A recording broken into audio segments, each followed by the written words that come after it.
Welcome to the Heal Your Hunger Show, where we get to the heart of why you overeat and how to stop. If you struggle with food and weight like I did, welcome home. Welcome, everybody, to the Heal Your Hunger Show. So happy to have you here. It is a great day to be alive. And this is episode 499. How cool is that? We're almost at 500. Come back for episode 500. Don't miss that. We have a fabulous 500 celebration, and we're rolling out the new Heal Your Hunger theme song, which will become the new Heal Your Hunger intro for the Heal Your Hunger show. So super fun, recorded live in front of a live audience. Don't miss episode 500. But we're at 499, and we got a great show for you today. If you're at the Heal Your Hunger show for the first time, welcome. So happy you're here. This is where you get nourished. You get true nourishment as an emotional eater, as somebody who struggles with food and weight. Yeah, we got you, girl. We're here helping you find real satisfaction. And part of that satisfaction is being in your heart and connecting at the heart level. So that's what we're going to talk about today. By the way, if you haven't yet taken the emotional eating quiz, definitely jump to healyourhunger.com when you can and take that quiz. It's like a 3-minute quiz, but boy, oh boy, it's going to give you exactly your personalized score for determining if you're an emotional eater or a food addict or somewhere in between. So get your personalized score and then action steps on top of that of how to start getting the real nourishment that you need and the healing that you need. So yeah, your action steps will be based on your score. And also join us in the Facebook group, the Secret Sauce to End Emotional Eating. I'm excited to connect with you there as well. It's a free group on Facebook for emotional eaters. So let's connect there. Okay, on with the show. I want to talk about the journey from your head to your heart. This is where you're going to get nourished as an emotional eater. So I'm going to start by telling you that it's very typical for emotional eaters to live in their heads. That's right. As emotional eaters, we just love to think. We love to think. We love to overthink. We love to be in our heads. We love to listen to podcasts, read books, read studies, and figure it out, right? Figure out what's wrong with us and how are we going to solve it. And there's nothing wrong with that, except that it doesn't work. So chances are you know a lot about emotional eating. You know a lot about healthy eating. You know a lot about some of your triggers around food, maybe your triggers around emotions. You've been on the journey of trying to figure out why you overeat and how to stop, why you compulsively eat, why you obsess about food, why perhaps you're 50 pounds overweight like I was. You want to get to the bottom of it. You want to understand it, and that's not a bad thing. What the problem is when we get stuck in our heads and we never drop into our hearts. Now, I understand being in your head is safe. It feels safe, at least. Okay? Why? Because when we're in our head, we can kind of control the narrative. We can control things. We can think. We can be structured in our thinking. We can be focused. We can study. It's like we're in control. And there's nothing we want more than to feel in control, right? Because we've been out of control for so long around food and around our weight. So being in control is important for us. We may even be control freaks. I know I've been a control freak. Like, I want to tell everybody their part in the play. And then I want them to just play that part and I'll be happy. Of course, they don't. They rebel. They're like, hey, you didn't give me a copy of the script. And plus, I got my own script. So being in control has been important for us. It's also caused a lot of problems in our life. So when we're in our heads, we feel more in control. And the truth is that we as emotional eaters are afraid to be in our hearts because being in our hearts doesn't feel in control. Being in our hearts leaves us more vulnerable, feeling vulnerable, and also vulnerable to all kinds of feelings, right? If we tap into our hearts, that's where our feeling life is. And we are typically afraid of our feelings. That's why we're emotional eaters. We stuff our feelings with food. And so we have some fear about being in our hearts. It doesn't feel safe. It doesn't feel like we're going to be in control. Like if we let the feelings, have you ever felt like, oh my God, if I tapped into this feeling, or if I started to unpack my feelings. I might not ever be able to pack them in again. Like, I will be out of control.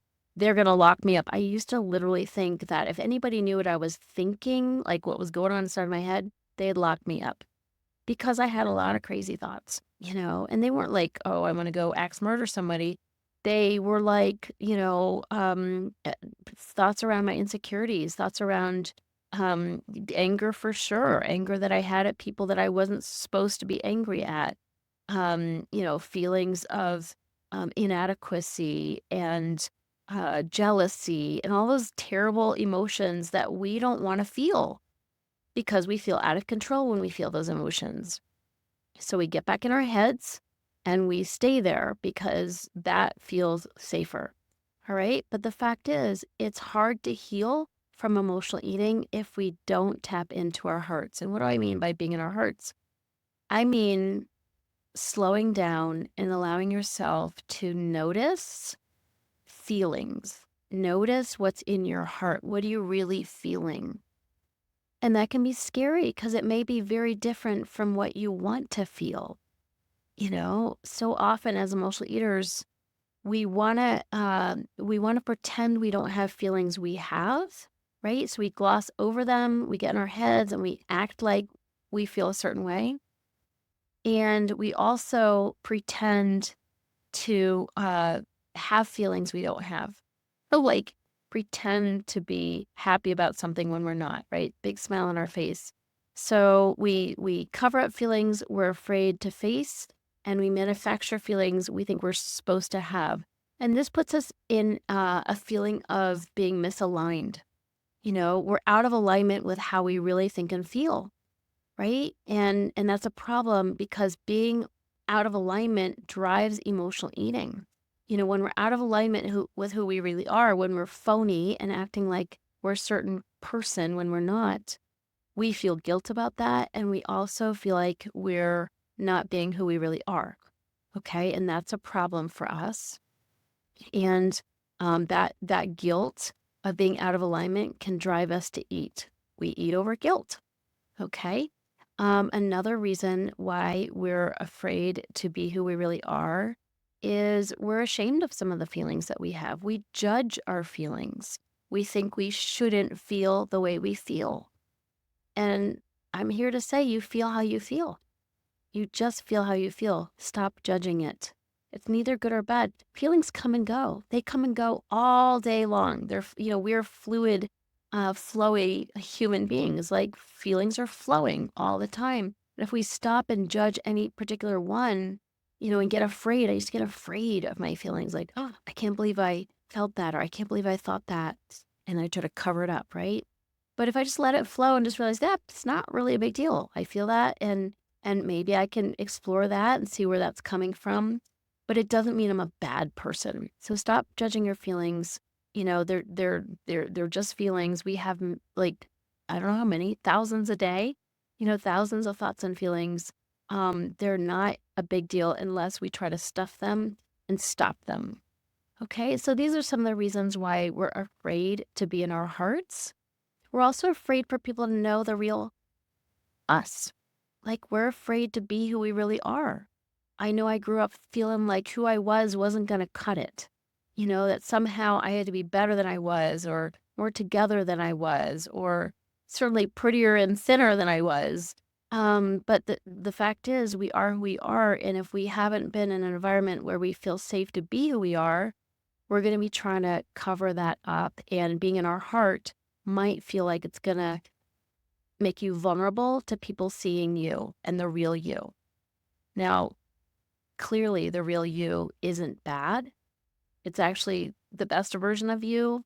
But when you're afraid and you didn't feel safe in the past to be who you really are, you're going to stay in your head because being in your heart might feel too exposing for you. So the last thing I want to say about why we love being in our heads is knowledge feels like power.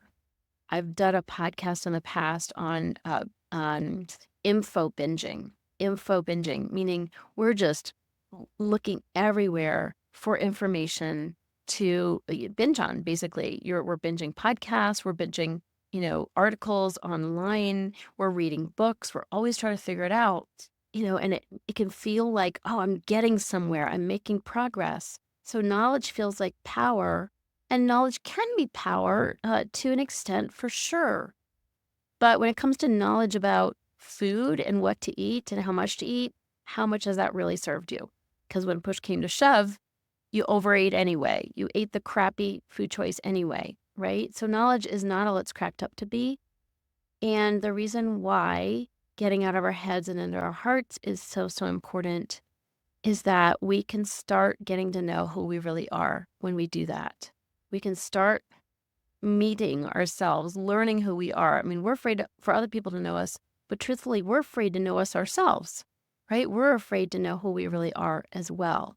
So, living in your head, by the way, amplifies your stress. When you are not in touch with your feelings, when you don't know what's in your heart and you're running as fast as you can from knowing what's in your heart by staying busy, right? Staying chaotic in your life, having too many balls in the air.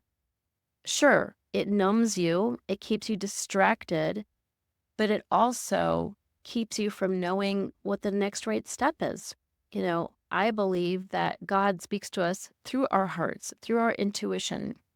When we're not paying attention, when we're so busy and there's so many balls in the air, we can't hear that still small voice inside. So staying in our heads keeps us distracted from the truth of who we are and also from the guidance we get from spirit. Our divine spirit is speaking to us, guiding us, protecting us, helping us know the next right step. And when we're shut off from our hearts, when we're living in our heads, we can't hear those signals, which means we don't get the protection. Have you ever done something that was like a terrible mistake or, a terrible move on your part? You dated somebody, that turned out to be an awful choice. And then you look back and you're like, oh, I had a feeling that person wasn't all he was cracked up to be, or I had a sense, but we shut that down when we stay in our head. We shut down those cues, those divine signals, and also living in your head can also lead to confusion, meaning you don't know what to do. Do you find yourself being indecisive? Indecision comes when we're not in our hearts, and it can lead to analysis paralysis, okay, or paralysis by analysis. When you're in your head, you can't know what the next right step is. You're not getting the signals. You aren't guided, so you get confused. You get indecisive, and it's just like one big mystery. What should I do? What should I do? You may even pull people. You may be asking friends, asking a therapist, asking your spouse, what should I do? What should I do? And you're forgetting that you have a divine resource of answers within. But if you're not willing to take that journey from your head to your heart, that resource cannot help you. Okay? And that's where we go to food, because we're all kinds of confused. We're getting advice from every corner, which we asked for, right? We're pulling people for answers because we're not willing to drop into our own hearts. And then when we're chaotic and confused, we eat in exasperation. Is this hitting home? So if you don't know what you're feeling, you can't determine what your next right step is, okay? And the other thing is, even though you're not willing to be in your heart, even when you're living in your head, the feelings in your heart that you're feeling life can still be running the show, okay? You can be like, I'm not feeling anything. I'm numbed out on food, so therefore the feelings aren't there. No, the feelings are there, and they may even be directing your actions, making your decisions. If you're not willing to drop in your heart and see what those feelings are and address them in a healthy way, instead of stuffing them with food, the fact is those feelings are running the show. Those resentments you have are making decisions for you. They may even be making decisions on who you hang out with and who you don't hang out with, which parties you attend and which ones you decline, what you do and who you spend your time with in holidays. If you don't drop into your heart and address those feelings that are in there, those feelings are wreaking havoc on your life. They're certainly wreaking havoc on your health. It's so unhealthy to keep resentments buried inside of us, fear inside of us. Okay, so let's talk about dropping into your heart. When you drop into your heart, you begin to have a whole new um, source of information about who you really are, what you really love. Did you ever see the movie with Julia Roberts called The Runaway Bride? Okay, Richard Gere and Julia Roberts. If you haven't seen it, you must. There's one of the best scenes of all movies in that movie where Julia Roberts, she's run away from several relationships, okay, right at the altar. She ran away in her wedding dress.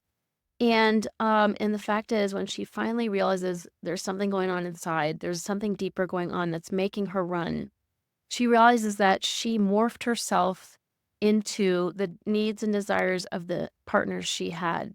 She had no idea who she was. So there's a scene there. I'm not going to spoil it. There's a scene in that movie where she finds a way to decide one instance of deciding who she is and what is important to her, what she likes. And it's in the food.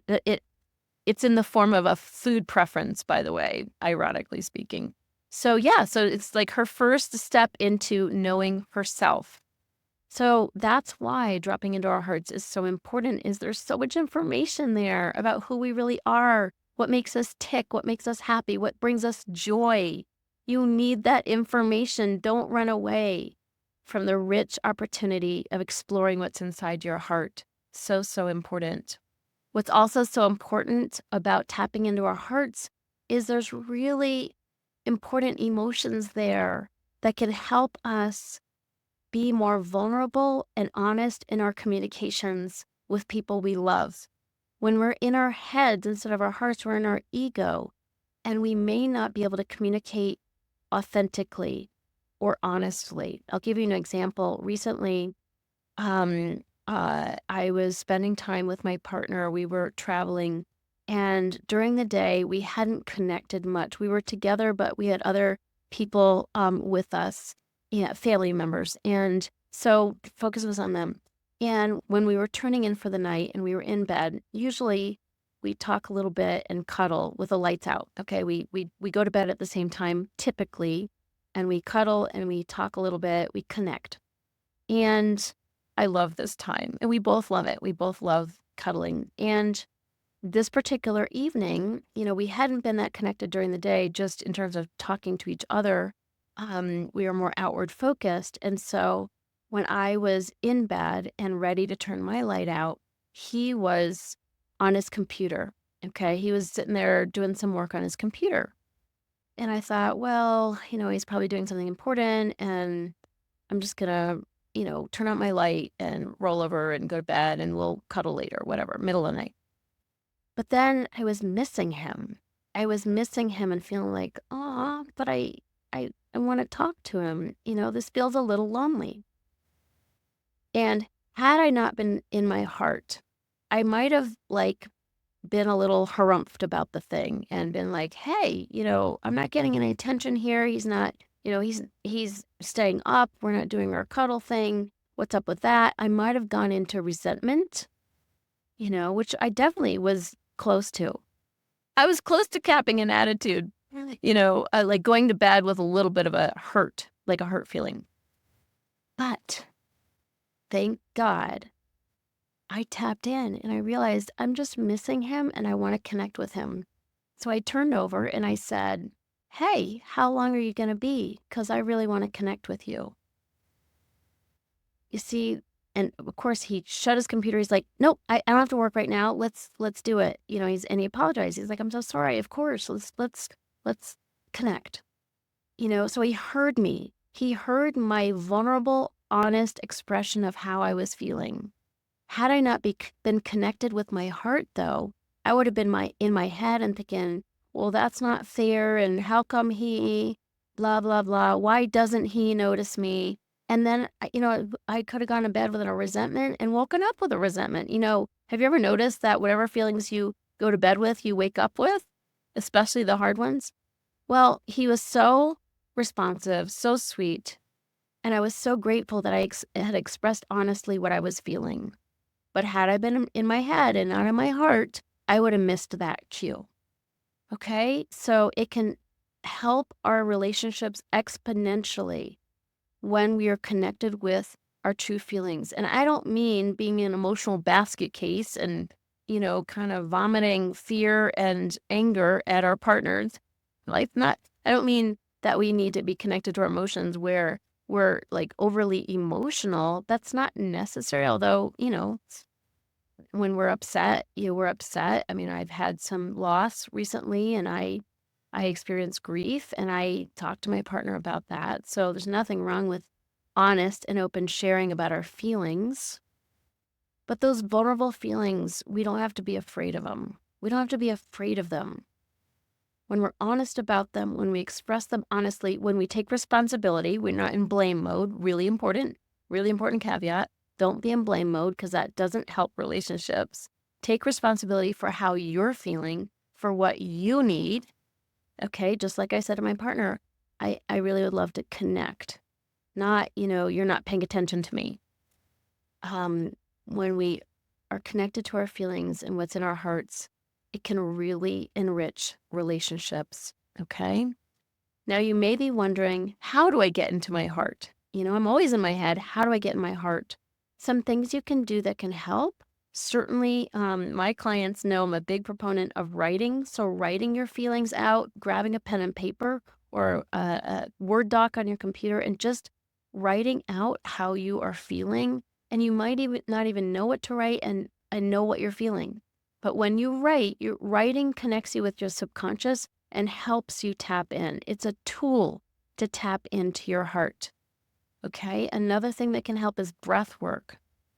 Look up some breath work on YouTube, some practices, some exercises that you can do first thing in the morning or before you go to bed at night or any time in the day. Really, really important. Tapping, EFT, is really important. I did an interview one time on my podcast for EFT. You can look that up. These are some of the things. Also, slowing down, for goodness sake. As overeaters, we're overdoers. If you're too busy, you won't drop into your heart. You won't have time to drop into your heart and explore what's going on in there. Okay, so watch the busy. Busy creates stress. Stress creates disconnection from our heart, from our bodies as well. It's easier to overeat when you're stressed. And it's easier to miss the cues when you're stressed and busy. So really important to do some heart listening, really tune into your emotions and tune into your desires. The last thing I'll say is that as emotional eaters, it's not food that we're really hungry for. We're hungry for something much deeper. But if you're not tapped into what that is, you're going to think it's about the food. Okay, you're going to think you're hungry for food. What our hearts truly crave are connection, self-care, self-compassion, and probably a sense of purpose, but connection tops the list every time. What's really important is that we isolate ourselves as emotional eaters. We binge alone in secret at night, in our cars, alone, right? We rarely go to town in front of other people. We're very, civilized when we eat in front of other people. When we're alone, it's another story. Okay, so we tend to get isolated, strictly from the fact of being an emotional eater and eating in secret, but in other ways too. We don't want people to know what we're really feeling. We're pretending we feel something different or that we are someone different. So it's really important to know that we crave connection. Community with other emotional eaters is so important.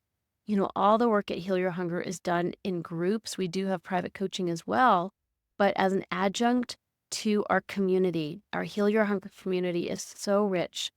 The women in Heal Your Hunger are connecting, many days a week through our Facebook group, through our group calls, through our writing, Zoom calls, very rich connections, which creates a sense of unity, right? A sense of being connected, a sense of not being alone with our thoughts and feelings, a sense of validation for how we're feeling, for what's in our hearts. You need that reflection. You need to be with community.